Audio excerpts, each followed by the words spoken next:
Subscribe now and press the bell icon. Namo Namo सतपुरुष को नमस्कार गुरु के नई सुर नर मुनि जन साधवा संतों सर्वस दीन सतगुरु साहिब संत सबे दंडोतम प्रणामे आगे पीछे मध्य हुए तिनको जा कुर्बान निराकार निर्विषम काल जाल व्यंजनम निर्लेपम निज निरगुणम अकल अनुबेसुन सोहम सुरति समापतम सकल समाना नीरतलय उजल हिरंबर हरदमम बेपरवाह हर पार नहीं मद तम ग्रीब जो सुमर सद होई गणनायक गलता ना करो अनुग्रह सोई पाश पद करवाना आदि गणेश मनाओ गणनायक देवन देवा चरण कमल लोलाऊं आदि अंत करो सेवा परम शक्ति संगीता मृद सिद्ध दाता सोई अविगत गुण अलितम सतपुरुष निर्मोही जगदम्बा जगदीश मंगल रूप मुरारी तन मन अर्पो शीश भक्ति मुक्ति भंडारी सुर नर मुनि जन जामे ब्रह्मा विष्णु महेशा शेष शेष मुख में पूजे गणेशा इंद्र कुबेर सरीखा वरुण धर्म राजा में समर्थ जीवन जी का मन इच्छा फल पावे 33 कोटि दारा जावे से 88 उत्तर बोधल पारा कटे की फांसी 33 कोटि दारा जावे से 88 उत्तर बोधल पारा कटे की फांसी सत्साई। आज परम पिता परमात्मा बंदी छोड़ कबीर साहब तथा उन्हीं के अवतार सतपुरुष कबीर साहब सतपुरुष के अवतार बंदी छोड़ कबीर साहब वह गरीबदास महाराज की एक विशेष कृपा हमारे ऊपर हुई है कि हम आज सत्संग रूपी गंगा में अपने अंतःकरण को साफ करने के लिए आत्मा कल्याण के लिए कुछ समय इस संसारी कार्य से निकाल करके आज सतगुरु की शरण में सतगुरु के चरणों में आए हैं। इस बात का प्रमाण सब जगह मिलता है कि बड़े भाग से मनुष्य जन्म प्राप्त होता है और उससे भी वह दिन हमारा बहुत ही भाग्य का होगा। अच्छे हमारे शुभ संस्कार होंगे जिस दिन हम सत्संग में आकर के परमात्मा की चर्चा सुनते हैं और परमात्मा के बारे में जानकारी होती है। आत्म कल्याण का हमें मार्ग प्रशस्त होता है कि मनुष्य जन्म परमात्मा ने हमें किस लिए दिया था। अच्छे हम ज्ञान जो है सत्संगत से प्राप्त करते हैं, बुरी जानकारी हमें कुसंगत से होती है। परमात्मा के बारे में जानकारी केवल एकमात्र सत्संग से होया करे और सत्संग जिस दिन हमें प्राप्त होता है वो हमारा बहुत ही पुण्य का दिन होता है। ना जाने पिछले जन्मों की कौन कौन सी अच्छी कमाई, युगों युगों के हमारे पुण्य कर्म हमारे साथ होते हैं, तब हम सत्संग की तरफ सोचते हैं और सोचने के बाद वो दिन प्राप्त होना, वो समय प्राप्त होना, वो घड़ी जिस दिन हम सत्संग में आते हैं या बड़े भाग पे प्राप्त होती है। बंदी छोड़ भगवान गरीबदास जी, वह सतगुरु कबीर साहब तथा वो पूर्ण ब्रह्म परमात्मा आज हमें देख रहा है कि ये बच्चे उस परम पिता परमात्मा के आज उनके दरबार में आए हैं। उनको इतना भी ज्ञान है कि कौन भक्त आए हैं और कौन नहीं आए हैं, किन कारणों से नहीं आ पाए। तो ये कुछ समय होता है, कुछ ईश्वर की तरफ से परीक्षा होती है, परमात्मा की तरफ से, कि इतनी मेहनत करने के बावजूद भी इस भक्त के अंदर, इस पुण्यात्मा के अंदर इतनी उत्सुकता उत्पन्न हुई है कि नहीं हुई है कि 100 काम छोड़ करके भी मैंने सत्संग में जाना चाहिए। इतना सत्संग सुनने के बाद इस जीव आत्मा को इतना ज्ञान अवश्य हो जाना चाहिए कि जिस प्रकार हम अपने पेट भरण के लिए, अपनी रोजी रोटी के लिए, चाहे मजबूरी समझो चाहे जरूरी समझो, हम उसको दुख या सुख पा करके अवश्य करते हैं। जिस प्रकार आज कितनी ठंड है और कल भी बहुत सर्दी थी। और इस समय में ऐसे भी भक्तजन होंगे जमींदार जिन्होंने बेचारों ने रात्रि में पानी दिया होगा अपनी फसल में, नहर से या ट्यूबवेल से, जबकि हम सर्दी के अंदर अपने घर में बैठकर भी रजाई का प्रबंध किया हुआ था और कोशिश ये थी कि कोई हीटर भी लग जावे कमरे में तो गर्मी महसूस हुआ, नहीं तो सर्दी बहुत ज्यादा है। और वो बेचारे घुटनों तक पानी में, ऊपर से शीत लहर, और वो उस पानी के अंदर, उस सर्दी के अंदर ऊपर से थोड़ी थोड़ी बूंद भी आ रही थी, बारिश भी हो रही थी। ऐसे समय में वो भक्त, वो ज्ञानी जीव सत्य अपने खेत में खड़ा हुआ था।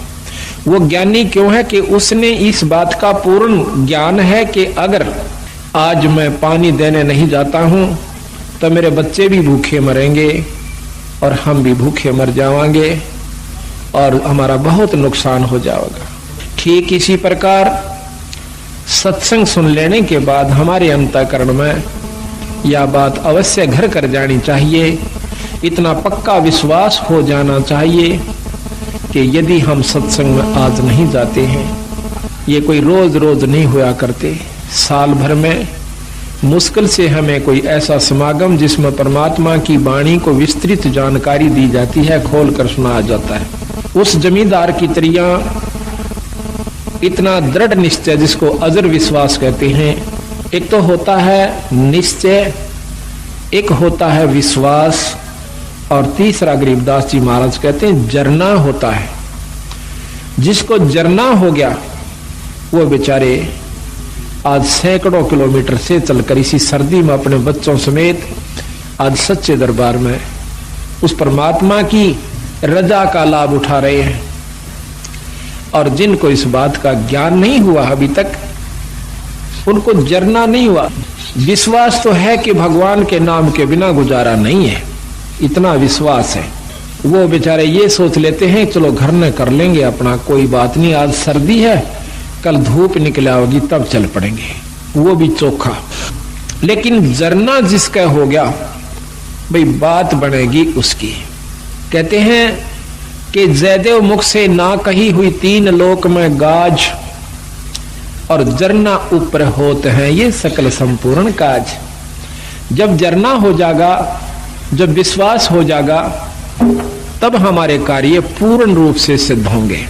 तो आज जो सत्संग में आए हैं इस ठंड के अंदर, ये 13 दिसंबर और ये ठंड, और उसके बावजूद भी आप सत्संग में आए हो, तो यही कहा जाएगा कि आपको जरना हुआ है ईश्वर के बारे में, परमात्मा की बात का जरना हुआ है कि इसके बिना गुजारा कतई नहीं है, और ये है भी सत्य और रहेगा भी सत्य। जिन्होंने, महाराज गरीबदास जी कहते हैं कि समझा है तो सिर धर पा, भाई बहौर नहीं है ऐसा दाव। समझा है, ये बात आपके ज्ञान में आई है, आपके चित्त में ये बात समाई है कि नाम बिना गुजारा नहीं है, सत्संग बिना जीव का कल्याण नहीं है, तो फिर काहे की इंतजार करते हो? सिर धर पांव, सिर पर पैर रखना, बहुत तेज दौड़ना, सिर पर पांव रखना, बहुत तेज दौड़ना।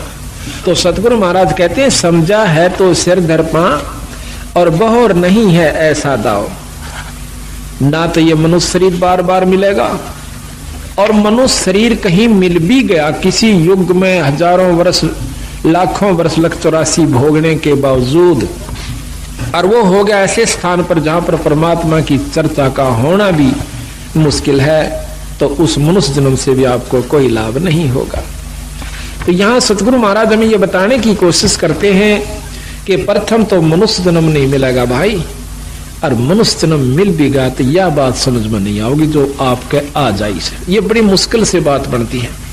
पता नहीं कितने सत्संग सुनने से इस बात का अंतःकरण में कुछ थोड़ा सा विवेक बने से कि भगवान के नाम के बिना भाई को नहीं गुजारा, क्योंकि सभी संत प्रमाण देते हैं और बार बार हमें बताने की कोशिश करते हैं कि नाम के बिना जीव का गुजारा नहीं भाई, और नाम मिले सत्संग से, और सत्संग से हम विमुक्त तो को नहीं बात बने।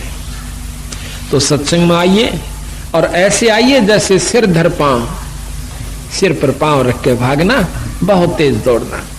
कबीर साहब कहते हैं कि मानुष जन्म दुर्लभ है, या देह न बारंबार, और तरवर से फल झड़ पड़ा, यू फेर ना लागे डार। एक बार एक फल या पत्ता कहिए वृक्ष से एक बार झड़ जाता है, दोबारा उस पर नहीं लगेगा। ठीक इसी प्रकार संतों ने इस मनुष्य जन्म को बताया है, एक बार आपके हाथ से छूट गया, कोई फेर नहीं मिलेगा। इससे पहले पहले आप आने, इससे बहुत कुछ लाभ उठाना है, वो आप कीजिए। तो इसकी जानकारी कहां से होती है? सत्संग से होती है। आज आपका सौभाग्य है कि आप सत्संग में आए हो। अभी आपको हम सतगुरु गरीबदास जी महाराज की वाणी का वो रहस्य आपको बताएंगे, जो कि सतगुरु महाराज ने अपने सतलोक से आकर के हमें बताने की कोशिश की। लेकिन ये इतना जल्दी समझ में नहीं आता। हम किसी गांव में जाते हैं तो पहले तो हम 2 सत्संग किया करते थे, दोनों दिन 2 अखंड पाठ चलता है। लेकिन अब समय अभाव के कारण अखंड पाठ ज्यादा हो जाने की वजह से हम केवल 1 सत्संग ही कर पाते हैं। हमारी मजबूरी हुई, लेकिन साथ में खुशी हुई कि जो कि हरियाणा में परमात्मा बंदी छोड़ गरीबदास जी को कोई जाने भी नहीं था, आज उनकी अमृतमयी वाणी का अखंड पाठ गांव गांव में और घर घर में हो रहा है। लेकिन समय अभाव के कारण, अधिकता हो जाने के कारण हम पूर्ण रूप से सत्संग वहां नहीं फरमा सकते। उसमें एक साधारण सी जानकारी दे सकते हैं जो कि नए भक्त को दी जाती है। लेकिन जो असली तत्व है वो इन 7 दिनों के अंदर आपके सामने आओगा। और जो इन 7 दिन के समागम को रुचि से एकाग्रचित करके और अपने मन को स्थिर करके और ध्यान से सुन लेगा, फिर उसके सामने कोई भी दिक्कत नहीं आवेगी, और ना ही वो इस माया के वहम में, माया के चक्कर में फिर उलझ पाओगा। संतों ने, बंदी छोड़ गरीबदास महाराज जी ने ऐसे ढंग से हमें बताने की कोशिश करी है कि देख भाई, कहीं आपको यह वहम ना रह जावे कि भक्ति का करना केवल उन व्यक्तियों का काम है जो कि घर छोड़ जाते हैं और जंगल में चले जाते हैं और बाल ब्रह्मचारी रहते हैं और वहां पर तप आदि करते हैं, गुफा बना लेते हैं, शरीर पर दाढ़ी बढ़ाते हैं, अंग पर राख लपेट लेते हैं, छार लपेट लेते हैं, बर्फ के अंदर खड़े हो जाते हैं, कोई सिर के ऊपर ठंडा नीर बरसाता है सर्दी के मौसम में। तो हम समझते हैं कि इतना कठिन कार्य, तौबा तौबा करते हैं कि हे भगवान, इतना कठिन कार्य कि ऐसी सर्दी में, जबकि हमने तो वैसे ही ठंड लग रही है अपनी जर्सी और रजाई के अंदर भी। और एक भक्त एक मटके के अंदर सैकड़ों छेक करवा लेता है और उसको एक तिपाई के ऊपर रख कर और उसके अंदर बहुत ठंडा जल ऊपर डलवाता रहता है मटके में, और मटके में से पानी झरके झरने के रूप में और उस भक्त के ऊपर, उस संत के ऊपर पड़ रहा है। तो ऐसी सर्दी में जब हम उसकी इस प्रक्रिया को देखेंगे तो एकदम कलेजा हिल जाता है कि इतनी ठंड में और ये बर्फ के पानी को अपने ऊपर डाल रहा। तो उस समय ये मन तौबा कर जाता है कि भाई भक्ति मारे बस की कौन है, हम नहीं कर सकते इसका। लेकिन बंदी छोड़ गरीबदासियों ने इसको बहुत आसान किया है। इसको ऐसा मार्ग बता दिया है कि आप काम करते हुए अपने खेत में, जैसे उन्होंने उदाहरण दे के बताया, नहीं तो उस भगवान ने यहां पर आने की कोई आवश्यकता नहीं थी और ना ही उन्होंने बच्चे पैदा करने की आवश्यकता थी, क्योंकि वो पूर्ण ब्रह्म परमात्मा थे। लेकिन हमारे इस भ्रम को दूर करने के लिए कि आपके मन में क्या जमा हो चुकी, हमारे अंदर भी यही थी। हम तो एक साधारण सा अपना नाम ले लिया करते थे, आरती कर लिया करते थे, जब तक हमने पूर्ण ज्ञान नहीं हुआ था, इस उद्देश्य से कि हमारे थोड़े बहुत काम सर जाएंगे, भगवान की आरती कर लें। बाकी प्राप्ति की हमें कोई उम्मीद नहीं थी, परमात्मा प्राप्ति की। जब से बंदी छोड़ गरीबदासियों का, कबीर साहिब का ज्ञान देखा, इसको समझा, और साथ में ये भी पता चला कि ये गृहस्थी थे बाल बच्चेदार थे। इन्होंने अपने बच्चों के सारी ये क्रियाक्रम किया, विवाह भी किया और साथ में उनका पालन पोषण भी किया और फिर भक्ति करके परमात्मा प्राप्ति भी की।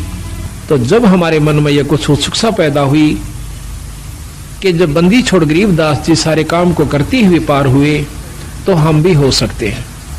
उसके बाद हमारी रुचि बढ़ी और फिर बंदी छोड़ ने लिख रखा गरीबदास जी ने कि नाम उठत नाम बैठत नाम सोवत जागबे, भाई नाम खाते नाम पीते तो नाम से ती लागबे। एक नाम से मुक्ति होगी, ना तप से मुक्ति होती है, ना केवल पाठ करते रहने से मुक्ति होती है, और ना ही किसी तप बर्फ में खड़ा हो जाने से या 4 धुना के बीच में 5 धुनों के बीच में बैठ जाने से जीव मुक्त हो सकता है।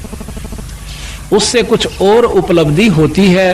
तो जब हमने मेरा पता चला, इस बात का ज्ञान हुआ कि परमात्मा के पाने का तरीका भी और है, वो साधन भी और है जिससे हम ईश्वर प्राप्ति कर सकते हैं। सिद्धि प्राप्ति नहीं करनी अपन, तब से सिद्धियां आ जाती हैं। और कोई मौन बैठ जाता है 6 महीने, साल भर, 2 साल, 4 साल, वर्ष, तो उसको भी सिद्धियां आ जाती हैं। उन सिद्धियों से छोटे मोटे चमत्कार हो जाते हैं। लेकिन बंदी छोड़ महाराज कहते हैं कि ये अष्ट सिद्धि 9 निधि ये भी हमें नहीं आवश्यकता। हमने केवल आवश्यकता है तो अपने आत्म कल्याण की और जन्म मरण से पीछा छुटवाउन की है। वो कैसे छूटे हमने इस बात। तो सतगुरु महाराज ने हमें बताया कि जिस प्रकार मैंने कार्य किया, जिस प्रकार मैं रहा, मेरी रहनी को देखो। भाई बच्चे भी हुए, उनको पाला पोसा, फिर उनकी शादी करी। आज गरीबदास महाराज के 70-80 के करीब उनका जो है ना घर है, वहां पर गांव में परिवार है। 8वीं 9वीं पीढ़ी सतगुरु महाराज की चल रही है गरीबदासियों की। वहां पर लगभग 300-400 उनके 500 के करीब महाराज की आज जनरेशन है, उनकी संतति हो चुकी है छुड़ाने के अंदर। तो उन्होंने हमें यह बताया कि भाई इस वहम में मत रहना कि भक्ति वही लोग क्या करते हैं जिन्होंने दाढ़ी बढ़ा रखी हो, सिर पर जटा बढ़ा रखी हो, या बहुत बड़े संस्कृत के ज्ञाता हो, चारों वेदों को बहुत ही लतीफेदार ढंग से सुना रहे हो। बंदी छोड़ महाराज कहते हैं ये अलग वस्तु है, वो अलग वस्तु है। परमात्मा पाना ये अलग वस्तु है, ये साधन भी नाराज है। एक समय की बात है, एक राम राय नाम का एक पंजाब का बहुत बड़ा रईस आदमी वासियर गांव के अंदर रहता है। था लुधियाना के पास एक वासियर गांव है। तो वहां पर गरीबदास जियों का एक शिष्य सुबह के समय ब्रह्म मुहूर्त में, यानी सूर्य निकलने से पूर्व थोड़ा सा पहले, एक कुएं के ऊपर स्नान करके वहां पर गरीबदास महाराज का नित्य नेम कर रहा था, वाणी को उच्चारण कर रहा था बहुत ही सुरीले ढंग से। और वो राम राय सुबह सुबह घूमने के लिए गया था। अब पंजाब के लोग जो हैं पूज्य श्री नानक साहिब की कृपा से वाणी के बहुत मर्मज्ज हैं। वाणी को, संत वाणी को बहुत प्यार करते हैं। एकमात्र अगर कोई सृष्टि में ग्रंथ है तो सिख धर्म का है, जिसने उसमें उन्होंने किसी मजहब को या धर्म को नहीं अपनाया। सिख कोई धर्म नहीं है। सिख नाम सिस का होता है, हिंदी में उसे सिस कहते हैं और पंजाबी में सिख कहते हैं। सिख कोई मजहब या धर्म नहीं है। आज जो सिख परंपरा के अंदर उन्होंने जो ग्रंथ साहिब बना हुआ है उसके अंदर 39 संतों का समूह वाणी है, संग्रह वाणी है। 39 संतों की न्यारी न्यारी उनकी वाणियां हैं। तो उसमें वो भी संत हैं जो राम, भगवान, कृष्ण आदि के उपासक थे।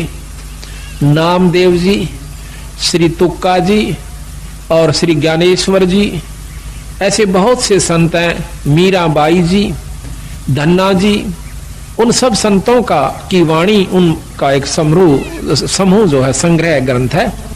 तो उसके अंदर सभी संतों की वाणियां हैं, उनका ज्ञान है, अपना अपना मार्गदर्शन है। बड़े आदर से उनका पाठ करते हैं और सुबह सुबह उठकर, कम से हर गांव में गुरुद्वारा है, गुरु द्वारा हमने एक मान रखा है कि वो केवल सिखों का ही होता है। हाँ, होता तो सिखों का है, सिख माने शिष्य, वो शिष्य का होता है।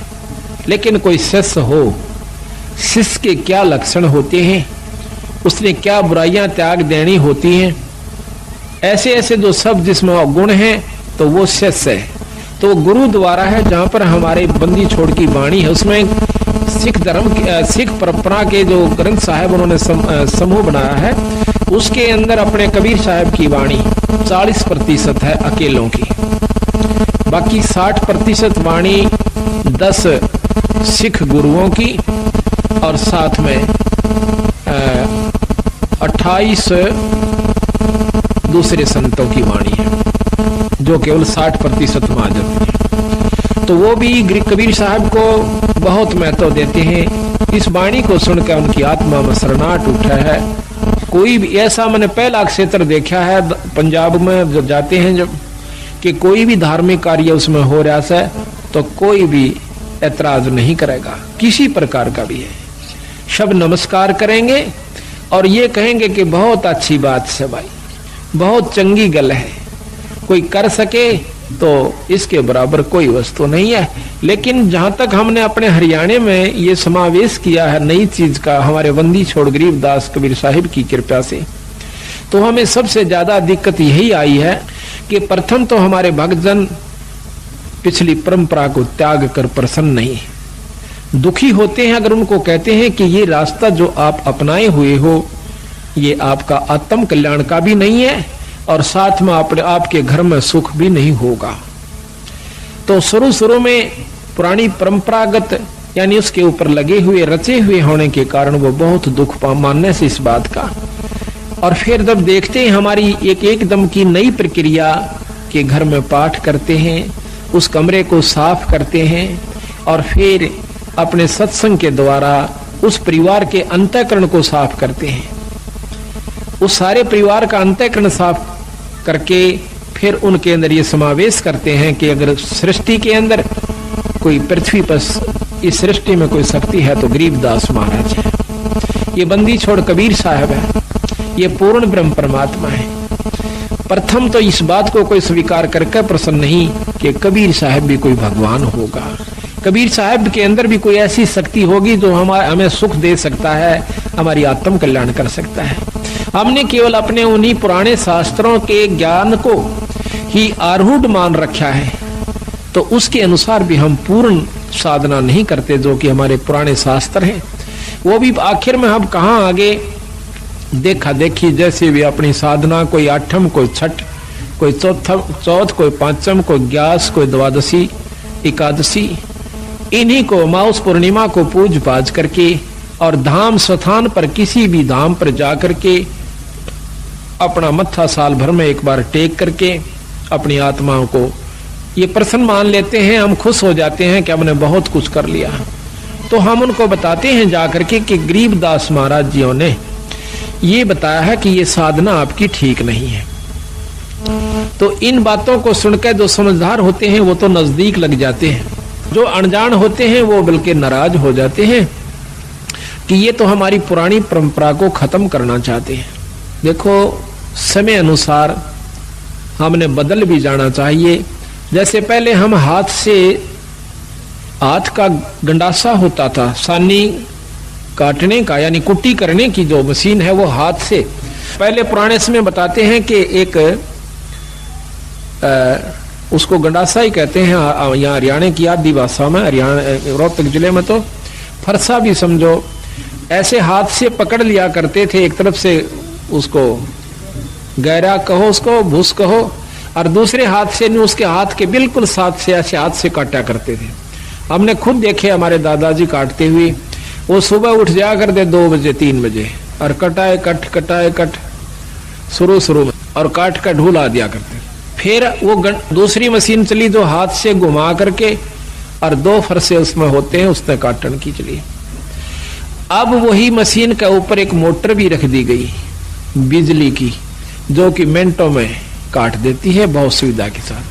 तो शुरू में जो हाथ से काटा करते थे वो बुजुर्ग जब वो मशीन चली ऐसे हाथ से काटने वाली घुमा करके, तो वो ऐतराज किया करते थे हमारे दादाजी। यूं कहा करते कि सानी तो बने से उस हाथ के गंडासे थे, ये तो उन्हें मोटी मोटी काटो सो। यानी वो अपनी परंपरा को जो हाथ से कितनी मेहनत की, कितनी खूब हाथ की, वो करना आवश्यक समझते थे, उसी में रुचि बनी हुई थी। और फिर उसके बाद जब मशीन चल गई, मोटर चल पड़ी, तो आज कितनी सुविधा होगी। अब कोई कहे कि नहीं हम तो अपनी उस परंपरा ने को नहीं छोड़ा जो हाथ से काटा करते जो दा के साथ, तो वो गलत है, उनको ज्ञान नहीं है। ज्ञान होगा जब आप सत्संग को सुनोगे, सत्संग सुनने से फिर इसको करके देखोगे जैसे हमने आपको बताया है, तो फिर क्या होगा, फिर आपको घर में भी सुख महसूस होगा। एक एक परिवार के अंदर लगभग 2-2, 3-3 व्यक्ति बीड़ी और दारू पिया करते थे, 4-4 भी भाई सारे पिया करते थे। जब सतगुरु महाराज की वाणी सुनी कि कितना दुख होता है, कितना उनको कष्ट होगा जो आज हुक्का शराब आदि प्रयोग करते हैं, 184 में चले जाएंगे। एक बार सुना, दूसरी बार सुना, तीसरी बार सुनकर उन्होंने प्रण कर लिया कि आज के बाद हम बीड़ी शराब मांस तंबाकू प्रयोग नहीं करेंगे। तो इसी प्रकार मैं कहना ये चाहूं था कि बंदी छोड़ गरीबदास महाराज की जो वाणी है, ये यहाँ हरियाणा में प्रवेश करने में हमें बहुत दिक्कत आ रही है, लेकिन उसके बावजूद भी प्रोग्रेस इतनी आवश्यकता से अधिक होगी, उम्मीद से भी ज्यादा होगी। उम्मीद नहीं थी कि ये भक्तजन इतने जल्दी से इस बात को समझ लेंगे, पर बंदी छोड़ गरीबदास महाराज ने अपनी पूरी शक्ति का प्रयोग किया है। कबीर साहब ने अपनी पूरी रजा बख्श के दिखाई है कि ये काम मैं कर सकता हूं, जो ये कहन लाग रहे से, जो आपको ये रोजाना बताते हैं, ये कार्य मैं कर सकता हूं, और वो करके दिखाया है। जब इन भक्तों को यह बात समझ में आई है कि कबीर साहब भी कोई परमात्मा शक्ति है। यहां पर भी आपको मैं सैकड़ों आए हैं, पर इनमें तो सारे के सारा के घर में जो सुख हो रहे हैं, ये अपने मुंह तो बता सकते हैं जब से सतगुरु शरण में आए। लेकिन 1-2% जिनको लाभ नहीं प्राप्त हुआ, उसके पीछे रहस्य बताया कबीर साहब ने कि कबीर सतगुरु के दरबार में भाई कमी काहे की ना, और हंसा मौज नहीं पावता तेरी चूक चाकरी में। अगर तुझे पूर्ण लाभ पूर्ण मौज भगवान नहीं बख्श रहा कबीर साहब, तो तेरी चाकरी में, तेरी सेवा के अंदर अभी बहुत कमी है, अपनी बहुत कमी है तेरे अंदर। नहीं, जब 98 व्यक्तियों को परमात्मा पूर्ण लाभ दे रहा है, बंदी छोड़ दर्शन दे रहा है, और उनको वो झलक नजर आ रही है जो वर्णन करते हैं हम रोजाना, तो आपको नहीं आई, तो भाई आपकी चूक चाकरी में, आपकी कोई सेवा में कमी है, आपके कोई नियम में कमी है, आप में भी कोई अहंकार अभिमान बकाया है। तो सतगुरु महाराज को अहंकार तो लेस मात्र, मान में म्यान कहते तलवार का जो ऊपर का कवर होता है, उसके अंदर 2 खड़ग 2 तलवार नहीं समा सकती, किसी रूप में भी नहीं समा सकती। इतना इम्पॉसिबल असंभव कार्य है कि राख्या चाहे पिया चाहे प्रेम रस, और राख्या चाहे मान, एक म्यान में 2 खड़ग, भाई देखी सुनी ना कान है। तो अहंकार तो एक लेश मात्र भी ईश्वर को पसंद नहीं है, और जिनमें अहंकार नहीं रहा उनको परमात्मा का दीदार हुआ, दर्शन हुआ, आत्म कल्याण हुआ। और इसमें के लगे है अहंकार को तोड़ने में, कुछ नहीं लगता, बस थोड़ी सी कसर से, थोड़ा सा सावधानी की आवश्यकता है, थोड़े सी विवेक की आवश्यकता है इसके अंदर। आज हम मनुष्य शरीर में है, ये माटी का पुतला और खाक में मिल जाएगा 10-20 साल के अंदर अंदर। और फिर हमारे ऊपर महाराज ने लिखा है कि कबीर काहे गर्भियो और ऊंचा देख आवाश, और काल पड़े भू लेटना तेरा ऊपर जामे घास। कल तो जमीन पर जाकर पड़ना होगा, और वहां फूक फाक के थोड़ी सी राख हो जाएगी, और उसके ऊपर फिर तेरा घास जामेंगे। तो इस प्रकार इस अहंकार ने, जैसे आज हम पशु बन जाते, शरीर छूटेगा ये भी पक्का है, और छूटने के बाद फिर पशु जुन्नी में जाना होगा, जिसमें नाम नहीं लिया जिन्होंने, और विकार किए बीड़ी शराब मांस तंबाकू प्रयोग करते रहे, उनको 184 प्राप्त होगी। फिर जिन भक्तों ने नाम भी ले लिया, और अपना धर्म पुण्य भी कर रहे हैं और फिर भी अभिमान रह गया तो फिर भी आप लख 84 में जाओगे। वो दूसरी बात है कि आपकी की हुई कमाई परमात्मा अवश्य देगा।